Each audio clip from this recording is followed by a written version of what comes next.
মুড়িঘণ্ট মানে শুধু চাল মুড়ি নয়, মেদিনীপুরের মুড়িঘণ্ট একটু আলাদাই হয়।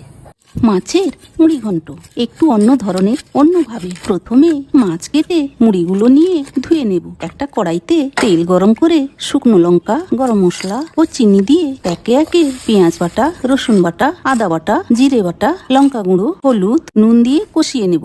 আলু ও মাছের মুড়োয় নুন হলুদ মাখিয়ে নেব।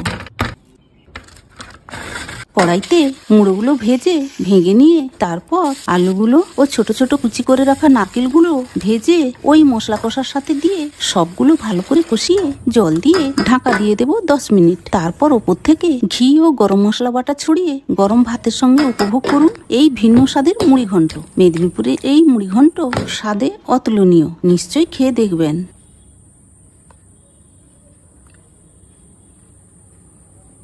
দারুণ।